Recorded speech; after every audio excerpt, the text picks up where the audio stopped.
If I told you that a family earning 2 middle-class salaries is actually 3 times more likely to go bankrupt than a family earning just 1, you would probably tell me to check my calculator. It feels intuitively wrong. 2 paychecks should mean double the safety, double the savings, and half the risk. But the data says the exact opposite. We have spent the last 40 years building an economy where the 2-income household isn't a luxury, it is a mandatory survival tactic. And yet, these families are financially more fragile than the single-earner households of the 1950s. Today, I'm going to show you why doubling your income might actually be doubling your risk of financial ruin, and exactly how to escape the trap. Let's strip away the nostalgia and look at the raw mechanics of a 1950s household versus a modern one. In the standard mid-century model, you had one breadwinner and one stay-at-home parent.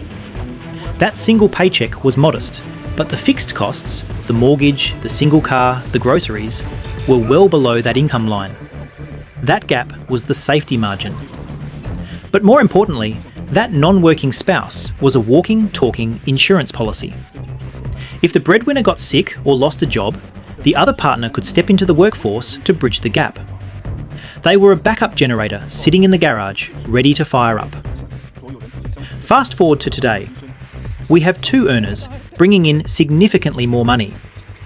But we have also constructed a lifestyle that requires both of those engines to be running at 100% capacity just to stay airborne.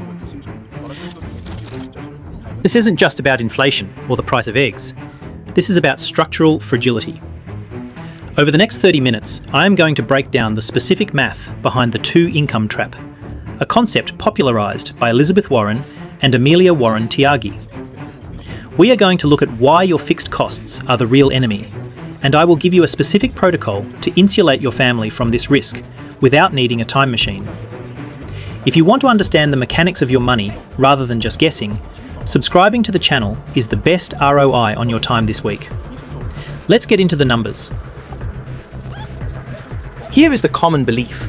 Modern families are struggling because wages have stagnated.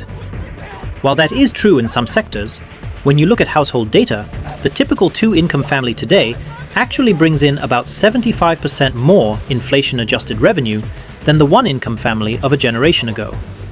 On paper, we are rich. We have flat-screen TVs, smartphones, and 2 cars in the driveway. So, where is the money going? The assumption is that we are wasting it on lattes and avocados. But if you actually audit the bank statements of the middle class, consumption on clothing, food, and appliances has actually gone down relative to income.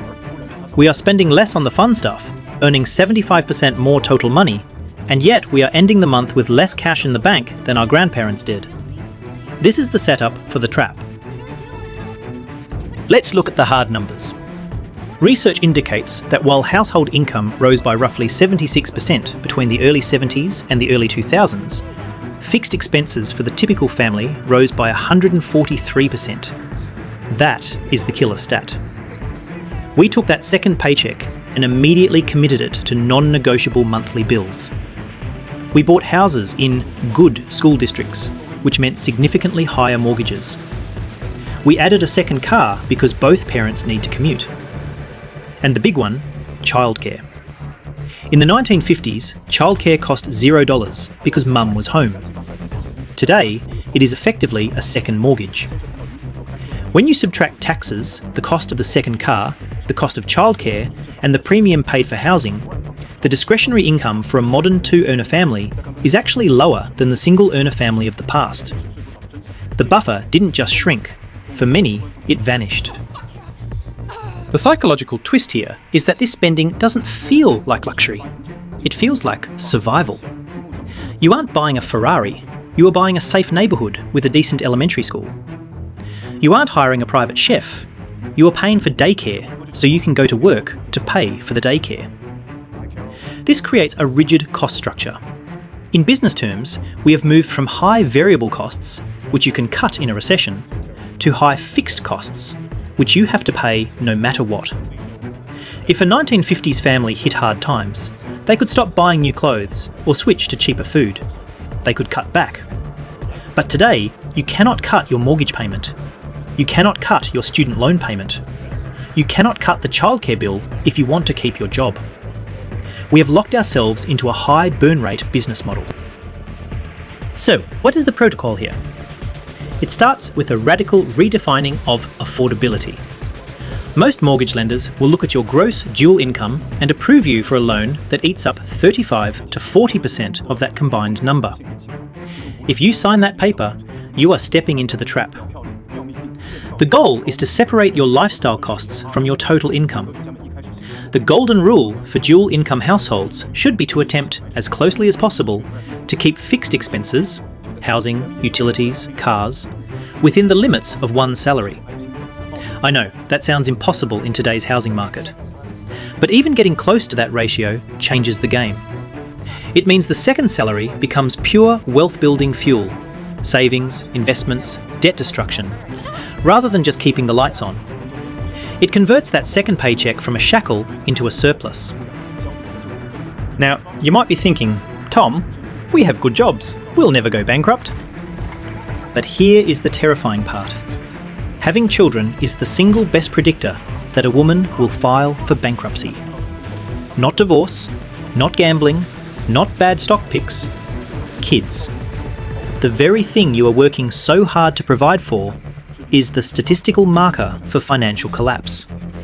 Why? Because kids destroy your flexibility. You can't move to a studio apartment to save money. You can't cancel health insurance. And when you look at why this happens, it leads us to the most dangerous missing asset in the modern portfolio: the ghost of the 1950s housewife. Let's talk about that ghost. I mentioned earlier that the stay-at-home spouse was an insurance policy. Economists call this a latent earner. In a crisis, they could deploy labour. If Dad broke his leg, Mum could get a job at the factory or the diner. It wasn't ideal, but it was a lever they could pull to save the family. In a modern dual-income home, that lever is already broken off. Both adults are already working 40, 50 or 60 hours a week. There are no more hours to sell. There is no one on the bench waiting to play. If one person loses a job, you can't just work harder because you are already maxed out. You have zero surge capacity. This is why shocks that used to be manageable, a sick parent, a temporary layoff, a broken transmission, now push families over the edge. When you have a stay-at-home parent, you also have a massive amount of unpaid labour being generated. Cooking, cleaning, childcare, elder care. When both parents work, that labour doesn't disappear. It has to be outsourced, and usually at a premium. We pay for daycare. We pay for takeout because we are too tired to cook. We pay for dry cleaning. We pay for summer camps. This is the monetisation of the household. You are earning more money, yes, but you are also paying for services you used to get for free internally. The net mathematical gain is often much smaller than the gross salary suggests. If one partner earns $50,000, but the cost of replacing their domestic labour and paying taxes on their income is $40,000, you are adding a massive amount of stress and complexity to your life for a net gain of $10,000. That is a terrible trade, yet millions of us make it automatically. The danger comes from the assumption of permanence. We build our budgets assuming that both partners will be healthy, employed, and capable of working full-time for 30 straight years without interruption. That is a statistical absurdity. People get sick, companies downsize, parents need care. In the old single income model, a job loss was a crisis of income, but the home front was stable. In the two income model, a job loss is a crisis of income and a crisis of logistics. If you pull the child out of daycare to save money, you lose your spot. If you keep them in, you are burning cash you don't have. You are trapped between a rock and a hard place because your entire life infrastructure is built on the assumption of two perfect paychecks arriving every 2 weeks forever. So how do we fix this without forcing one person to quit their job? You have to artificially recreate the safety margin. If you are a two-income household, your emergency fund cannot be the standard 3 to 6 months of expenses. That advice is outdated. Because your fixed costs are so high and your flexibility is so low, you need a liquidity buffer closer to 9 or 12 months. This cash pile acts as the synthetic stay-at-home spouse. It is the backup generator. When you lose an income, this capital steps in to pay the mortgage and the daycare, so you don't have to disrupt the entire family infrastructure. You have to treat your savings not as a way to buy things later, but as a way to buy stability now. If you don't have this liquid margin, you are driving a race car with no brakes. Speaking of race cars, there is one specific purchase that drives this entire problem. It is the single biggest reason middle-class families bid themselves into bankruptcy. It isn't cars, and it isn't vacations. It is the house in the right school district. We have convinced ourselves that if we don't buy into the absolute best zip code, we are failing our children. So we take that second income and we pour it into real estate. But here is the catch. Once you buy that house, you can't just sell it when things get tight. You are geographically leveraged. Elizabeth Warren calls this the bidding war. In the past, a nice house was just a nice house. Today, a house is a bundled commodity. It is shelter plus an education ticket. Because it is illegal to charge tuition for public schools, we charge it through the housing market. Parents, terrified of their kids falling behind in a competitive economy, bid up the price of homes in good districts. Since everyone else has two incomes now, you must have two incomes just to win the bid. It's an arms race. If everyone stands up at a concert, nobody sees any better. But everyone has to stand just to see it all. We are all working twice as hard to buy the same square footage our parents bought on one income, just because it is attached to a specific elementary school. The math on this is brutal. When you overpay for a house in a prime district, you aren't just taking on a larger mortgage, you are taking on higher property taxes, higher insurance, and higher maintenance costs. These scale linearly with the home value. If you stretch your budget to the absolute limit to get that $600,000 mortgage because of the school rating, you have effectively turned your child's education into a massive, non-dischargeable debt obligation. And unlike private school tuition, which you can cancel if you lose your job by moving them to public school, you cannot cancel your mortgage without losing your home and ruining your credit. You have tied your short-term financial survival to a 30-year liability. The irony is that the stress of this financial tightrope often does more damage to the family dynamic than a slightly lower-rated school district would. This is driven by fear. Pure and simple. The fear that if your kid doesn't go to the school with the best test scores, they won't get into the good college and they won't get the good job. It is status anxiety weaponized against your bank account. Marketing teams and real estate agents know this. They whisper about resale value and community, but what they are really selling is parental guilt relief.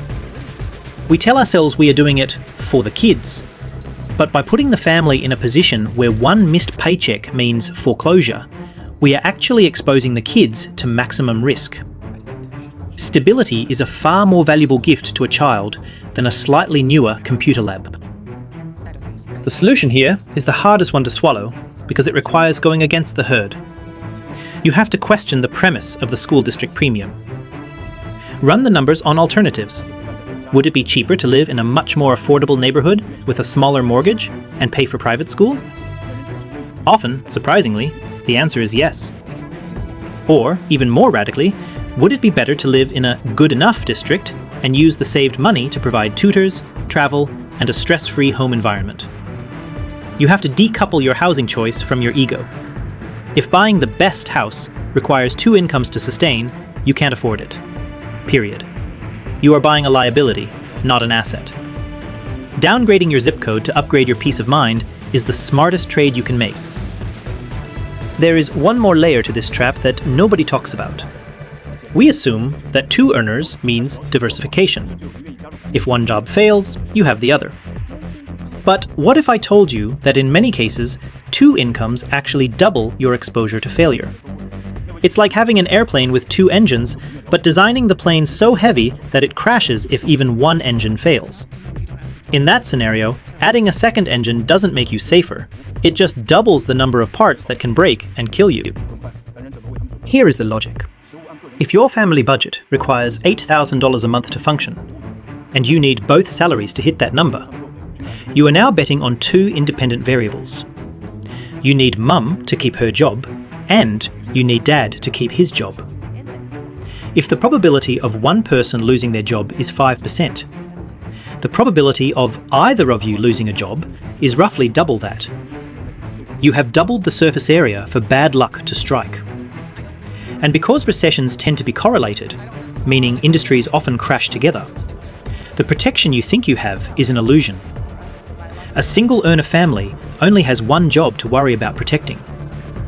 A dual earner family living at the limit has to win 2 coin flips every single month just to stay solvent. When that bad luck hits, a layoff, a medical bill, families don't just cut back. They can't, because of those fixed costs we talked about. So they turn to debt. This is where the credit card and the home equity line of credit, HELOC, come in. Warren's research showed that the rise in bankruptcy wasn't due to reckless spending, but families using credit to fill the gap between their rising fixed costs and their temporary income drops. They use the house like an ATM to pay the mortgage on the house. It's a death spiral. In the 1950s, if you ran out of money, you ran out of money. Today, lenders will happily let you dig the hole deeper for years until the collapse is total. The availability of easy credit masks the insolvency until it is too late to fix. To escape this, you have to treat consumer debt as a radioactive emergency, not a financial tool. If you are carrying a balance on credit cards, it is a flashing red light that your fixed costs are too high for your income stability. The protocol is to aggressively deleverage. You need to strip your monthly obligations down to the studs. This might mean selling the car with the $600 payment and driving a beater. It might mean cancelling subscriptions. It means clearing the decks so that your must-have monthly number drops. The lower your fixed burn rate, the more resilient you are to shocks. You want to build a life that can survive on 60% of your household income. That gives you a 40% margin of safety. That is the only way to replicate the stability of the past in the economy of the present. I want you to visualize this final comparison. Imagine 2 families. Family A lives in the 1950s style. 1 income, low costs, big margin. If a storm hits, they have a shelter. Family B is the modern dual income family. 2 incomes, massive costs, 0 margin. They are living in a mansion made of cards. If the wind blows, it collapses. The goal isn't to force women back into the kitchen or to return to the 1950s. The goal is to acknowledge that 2 incomes are a powerful weapon, but only if you don't spend them both. If you use the second income to build wealth, buy assets, and create a fortress of savings, you win. If you use it to bid up the price of your neighbor's house and lease luxury cars, you lose. The 2-income trap is not inevitable. It is a choice. It is a choice to prioritize status over stability. It is a choice to optimize for the best-case scenario, rather than preparing for the worst-case one. You have the power to opt out. You can choose the smaller house. You can choose the older car.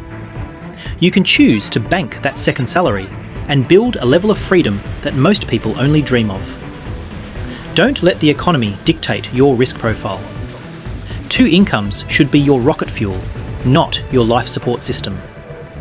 If your budget only works when everything goes perfectly, you are already in trouble. I want to hear from you in the comments. Are you feeling this squeeze? Have you tried to live on 1 income while earning 2? Let me know your strategy, or if you think I'm missing a piece of the puzzle. I read the comments to refine my own thinking, so treat it like a peer review. If you found this breakdown valuable, hit the like button so the algorithm knows that smart people are watching. And if you haven't subscribed yet, now is the time. Thanks for watching, and I'll see you in the next one.